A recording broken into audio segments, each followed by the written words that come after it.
Muy buenas tardes, mi nombre es Daniel Pega, de la Universidad Católica del Norte. Espero que tengan una hermosa tarde todos los compañeros y docente. Este, este video hace con el fin de dar a conocer lo que es el concepto y definición de lo que es el presupuesto. Es una tarea de un video que se nos encomendó a varios compañeros. El punto mío, como lo acaba de decir, es dar a conocer lo que es el concepto y definición de lo que es un presupuesto de la actividad de finanzas públicas. Bueno, en economía, un presupuesto hace referencia a la cantidad de dinero que se necesita para hacer frente a cierto número de gastos necesarios para poder realizar un proyecto. De tal manera se puede definir como una cifra anticipada que estima el coste que va a suponer la realización de dichos objetivos. Bueno, en esto se dice que el presupuesto es la limitación en términos dinerarios, o sea, de la plata que tenemos a la mano para realizar nuestros gastos del día a día o nuestras necesidades, o dentro de las condiciones que rodean a un proyecto al cual vamos a elegir o vamos a realizar en el futuro, y los resultados que se espera conseguir tras la realización dentro de un tiempo determinado.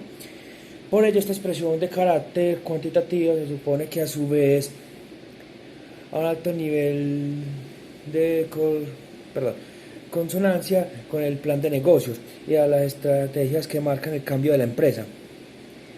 Las características de lo que es el presupuesto. Bueno, un presupuesto en esencia es una estimación del coste que supondrá llevar a cabo un proyecto. En este sentido, el presupuesto tiene en cuenta todos los ingresos, gastos que se prevén y nos permite realizar un seguimiento. Entre sus funciones principales se encuentra el control financiero, el control de los gastos y la planificación económica y financiera, así como la reducción de riesgos. También debe ser adaptable y flexible, pues el entorno puede cambiar alrededor de sí. Bueno, esto quiere decir que todo presupuesto debe ser adaptable dependiendo del proyecto que se vaya a realizar, y flexible en cuanto a los gastos que se vayan a realizar dentro del mismo. También el presupuesto son periódicos, es decir, que se elaboran por un periodo de tiempo determinado. Podemos elaborar presupuestos para controlar nuestras finanzas domésticas. Por ejemplo, de la misma forma que los estados elaboran presupuestos para controlar las finanzas públicas, también existen para controlar nuestros gastos del día a día. En resumen, es una herramienta que nos permite conocer qué coste conlleva un determinado proyecto, a la vez que nos permite controlar en todo momento los ingresos y gastos que este proyecto contempla para un ejercicio determinado. En pocas palabras, un presupuesto es en sí el dinero que tenemos a la mano, ya sea para realizar un futuro proyecto público o personal de nosotros, como nuestros gastos del día a día, nuestras necesidades, gustos, cosas así que necesitemos para nuestra vida. Y ya si es un tema laboral, ya sea un proyecto a futuro, también teniendo en cuenta los aspectos del proyecto, todos los planes, todas las fases que él va a tener, y como se dijo anteriormente, el proyecto debe ser flexible y adaptable, debe adaptarse a cada proyecto que se vaya a realizar, también teniendo en cuenta la duración de este mismo. Muy buenas tardes, mi nombre es Tano Peggy, espero que este video sea de su agrado para todos ustedes. Muy buenas tardes para todos. Bueno, hablaremos de las funciones de la actividad presupuestal del Estado. Es común decir que la participación del Estado no es necesaria, solo que en caso de la provisión de ciertos servicios y que son de carácter colectivo relacionados con la defensa de la soberanía nacional, de la administración, la justicia y las relaciones internacionales. También se puede decir que se sustituye como un instrumento garante de la propiedad privada, hacer cumplir los contratos, la libre competencia y un conjunto de reglas que se consideran indispensables para mantener completamente un funcionamiento de la organización tanto económica como social. Con este preámbulo abrimos el tema sobre la participación del Estado en la producción de bienes y servicios para mejorar el bienestar de la población, asimismo desarrollar una mejor economía, logrando así el cumplimiento de los objetivos con ayuda de los recursos provenientes del presupuesto público, el cual juega un papel importante en esta actividad. Claro está que se han señalado muchas fallas del sistema sobre la provisión de bienes, ya que se está manejando de una forma no tan eficiente. En este caso se han recomendado mecanismos de intervención estatal indirectos que pueden contribuir con el mejoramiento de la producción de bienes y que la provisión del presupuesto público se vea intervenida por empresas privadas y públicas con unas excelentes competencias de desarrollo. Continuando con el tema, el Estado interviene implementando esquemas de regulación con actividades estratégicas que relacionan el sistema financiero y los servicios públicos, también controlando las actividades de régimen privado con medidas que el Estado considere convenientes de apoyar o desestimular, entre ellas modificando el impuesto, contribuciones, tasas de interés, mecanismos de planeación, entre otras.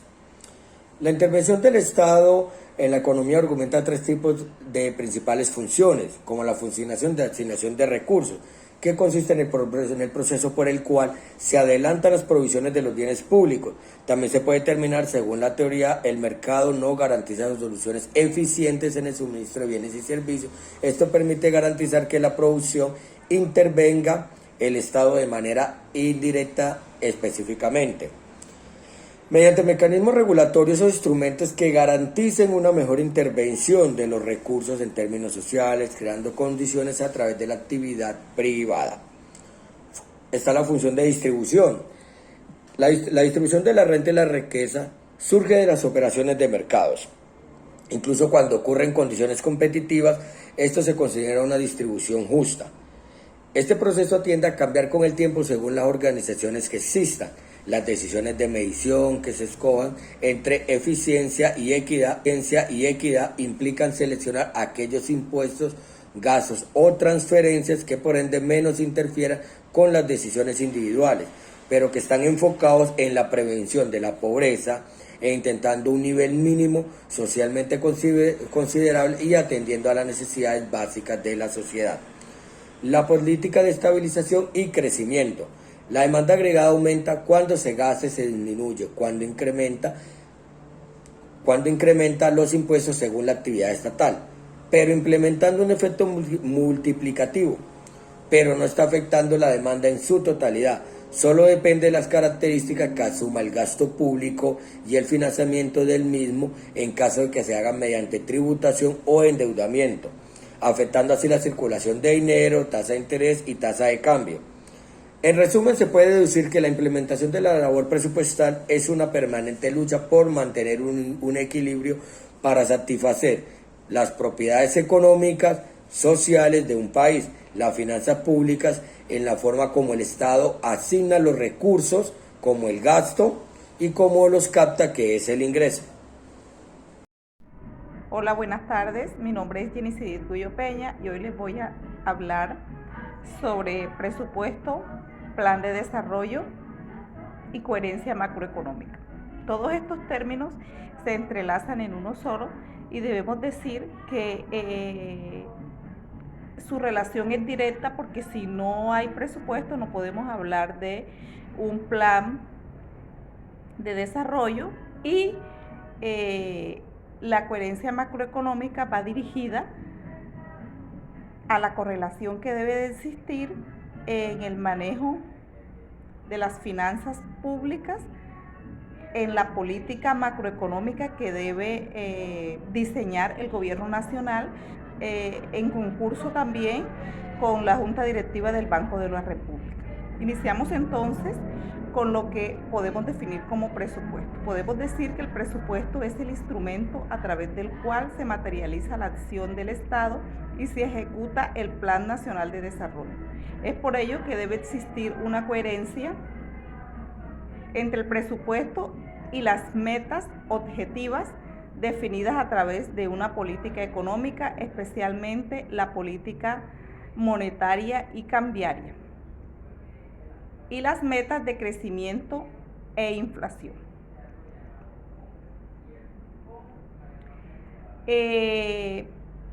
Hay una ley que es la que nos regula este tema presupuestal en nuestro país. Estamos hablando de la ley 1473 del 2011. Mediante esta ley, lo que busca el legislador es fortalecer la relación entre gasto y ciclo económico.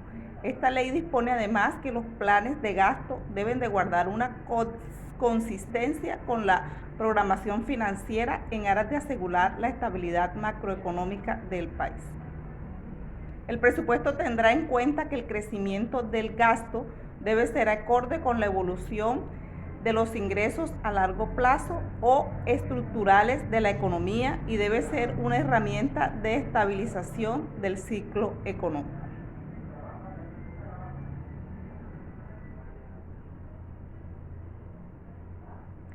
Asimismo, es importante señalar también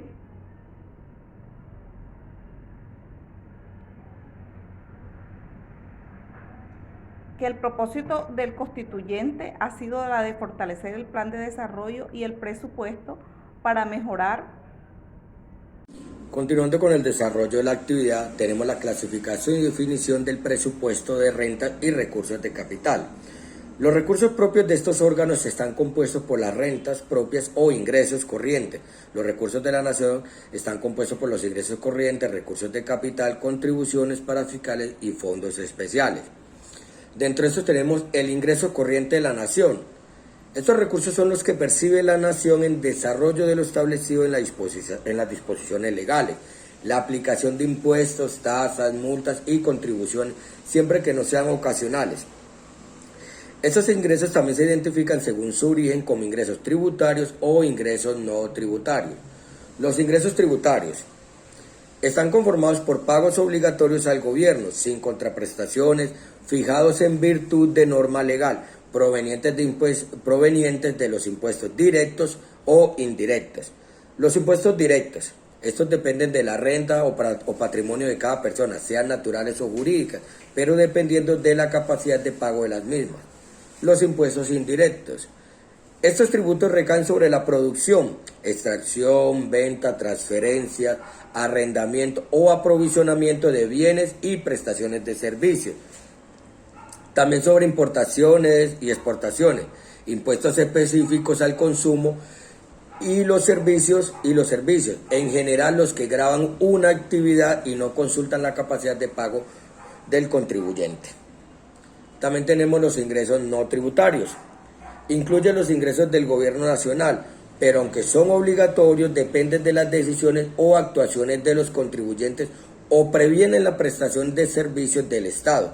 Siendo más específico, dependen de fuentes distintas a los impuestos. Tenemos el recurso de capital.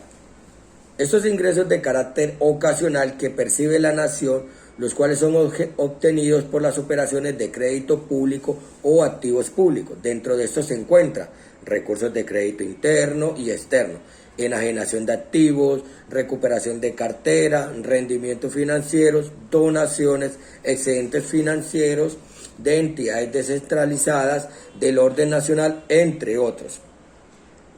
Tenemos la contribución de los parafiscales. Son gravámenes establecidos con carácter obligatorio por la ley, afectando a un determinado y único grupo social o económico y se utilizan para beneficio del propio sector. Tenemos los fondos especiales. Son los ingresos creados y definidos en la ley para la prestación de un servicio público específico, así como los pertenecientes a los fondos sin personería jurídica creados por el legislador.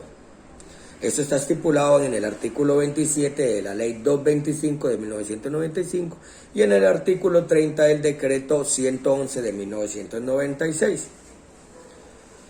Tenemos los recursos propios de los establecimientos públicos nacionales. Estos recursos son de capital generados por la actividad para la cual se creó el órgano respectivo. Dentro de ellos tenemos que están compuestos por los ingresos corrientes o rentas propias.